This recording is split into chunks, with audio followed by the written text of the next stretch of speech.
Bible board पाठ 114 बिलाम पुरातत्व और बाइबल।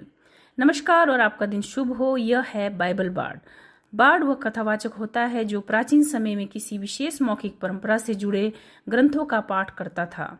मैं यहाँ यह बताने और समझाने के लिए हूँ कि बाइबल का साहित्य परमेश्वर और मनुष्य के विषय में क्या सिखाता है। आज हम बाइबल के प्रसिद्ध भविष्यवक्ता बिलाम के बारे में जानेंगे। उसका उल्लेख गिनती 22 से 24 में मिलता है। बिलाम का नाम केवल बाइबल में ही नहीं बल्कि 1967 में जॉर्डन घाटी के टेल देहर अल्लाह में हुई एक महत्वपूर्ण पुरातात्विक खोज में भी मिला है। यह स्थान वर्तमान देहर अल्लाह नगर के पास यर्दन नदी के पूर्वी भाग में स्थित है। जॉर्डन की राजधानी अमान यहाँ से लगभग 50 से 55 किलोमीटर दक्षिण पूर्व में है।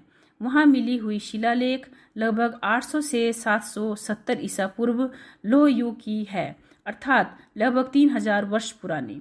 दूसरी ओर बाइबल में बिलाम की घटना मूसा के जीवन के अंतिम समय की है, जो लगभग 15वीं शताब्दी ईसा पूर्व 3500 वर्ष पहले की मानी जाती है।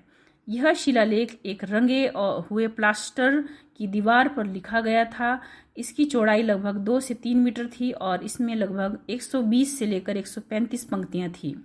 समय के साथ आए भूकंप के कारण 50% लेख नष्ट हो गया, लेकिन आज भी लगभग 60 से 70 पंक्तियां पढ़ी जा सकती हैं।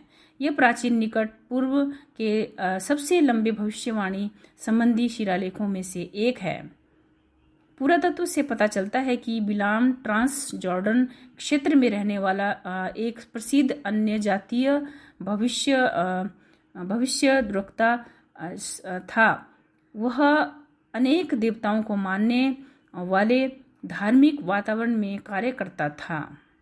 बाइबल से स्वतंत्र रूप से भी उसे ऐसे व्यक्ति के रूप में जाना जाता था जिसे रात में दैवीय दर्शन प्राप्त होते थे। इस प्रकार टेल देहर अल्लाह का शिलालेख बाइबल के बिलाम संबंधी विवरण की स्वतंत्र ऐतिहासिक पुष्टि करता है। बाइबल में बिलाम का कई स्थानों पर उल्लेख मिलता है और उसे इज़राइल के विरोधी धार्मिक व्यक्ति के रूप में प्रस्तुत किया गया है। मोआब और मिद्यान के राजाओं ने बिलाम को इस उद्देश्य से बुलाया कि वह इज़राइलियों पर सौंप दे। उस समय इज़राइली कनान देश में प्रवेश करने के लिए यर्दन नदी के किनारे डेरा डाले हुए थे। प्रकाशित वाक्य 2:14 बिलाम की शिक्षा। कुछ लोग बिलाम की शिक्षा मानते हैं जिसने बालक को सिखाया कि वह इज़राइलियों को पाप में गिराए ताकि वे मूर्तियों को चढ़ाया हुआ भोजन खाए और वे विचार करे। जब परमेश्वर ने बिलाम को इज़राइल को सौंप देने नहीं दिया, तब उसने एक दूसरा उपाय निकाला। उसने लोगों को पाप में फंसाने की सलाह दी ताकि पवित्र परमेश्वर स्वयं उनके पाप का न्याय करे। यहूदा 11 बिलाम की भूल। हाय उन पर, वे लाभ के लिए बिलाम की भूल में पड़ गए। यहूदा बताता है कि बिलाम धन के लालच में मोआब के राजा बालाक को प्रसन्न करना चाहता था। दूसरा पत्रस 2:15-16 बिलाम का मार्ग। उन्होंने सीधा मार्ग छोड़ दिया और बिलाम के मार्ग पर चल पड़े जिसे अधर्म की मजदूरी प्रिय थी, परंतु उसके अपराध के कारण उसे एक गूंगी गदही ने मनुष्य की आवाज में बोलकर डांटा और उसकी मूर्खता को रोक दिया। यह बिलाम का मार्ग उन धार्मिक लोगों का प्रतीक है जो अपने धार्मिक पद का उपयोग लोगों से धन कमाने के लिए करते हैं। बाइबल के अनुसार बिलाम यहूदी नहीं था। वह एक अन्य जाति ज्योतिषी और भविष्य बताने वाला व्यक्ति था। फिर भी यह यहोवा परमेश्वर को जानता था। इसके बावजूद वह धन कमाने के लिए परमेश्वर के लोगों का विरोध करने को भी तैयार था। परमेश्वर ने उसे इज़राइल को सौंप देने से रोक दिया। इसके बजाय बिलाम को इज़राइल के लिए आशीष बोलनी पड़ी। जब उसे सौंप देने का धन नहीं मिला, तब उसने एक और योजना बनाई। उसने मोआब के राजा को सलाह दी कि इज़राइलियों को मूर्ति पूजा और यौन अनैतिकता के पाप में फंसा दो। उसका उद्देश्य था कि परमेश्वर स्वयं उनके पाप का न्याय करे। दुर्भाग्य से बहुत से इजरायली इस प्रलोभन में पड़ गए।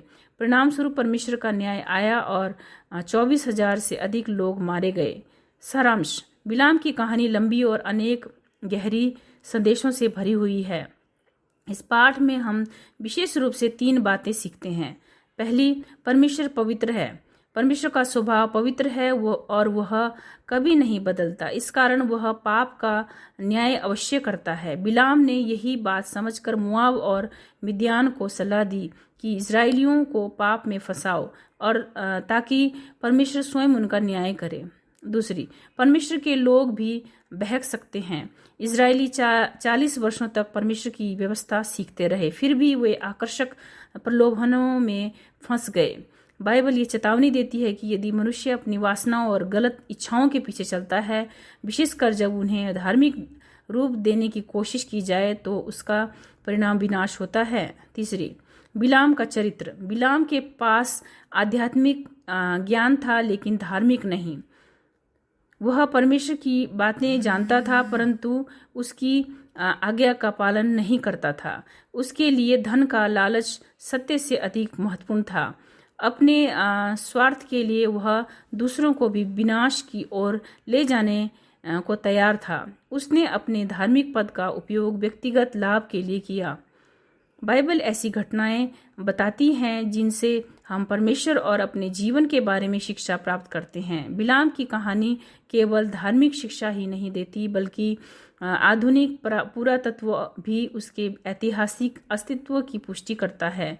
इससे यह संकेत मिलता है कि बाइबल केवल कल्पित कहानियों का संग्रह नहीं है, बल्कि ऐतिहासिक घटनाओं पर आधारित शिक्षा भी प्रस्तुत करती है। इसी कारण पहला कुरिन्थियों 10:11 कहता है, ये बातें उनके साथ उदाहरण के रूप में घटी और हमारी चेतावनी के लिए लिखी गई, जिन पर युगों का अंत आ पहुंचा। निष्कर्ष: बाइबल पाठ का उद्देश्य बाइबल की शिक्षाओं को संक्षिप्त, स्पष्ट और केंद्रित रूप में प्रस्तुत करना है। इसमें अनावश्यक विषयों से भटकने की बजाय केवल बाइबल के विचारों और सिद्धांतों पर ध्यान दिया जाता है। आप स्वयं निर्णय करें कि आप बाइबल की इन शिक्षाओं से सहमत हैं या नहीं। पॉडकास्ट सुनने या देखने के बाद आप www.biblebard.org से उनका लिखित प्रतिलेख डाउनलोड कर सकते हैं। यदि आप इस सेवा का समर्थन करना चाहते हैं तो पेट्रियन या GoFundMe के माध्यम से कर सकते हैं। लेखक के अनुसार बाइबल बार्ड स्वयं कोई वेतन नहीं लेता और सहयोग की गई राशि से कोई व्यक्तिगत लाभ नहीं उठाता। आप अपने प्रश्न या सुझाव biblebard.us@gmail.com पर भेज सकते हैं। धन्यवाद। यदि यह सामग्री आपके लिए उपयोगी लगी हो तो दूसरों के साथ भी साझा करें।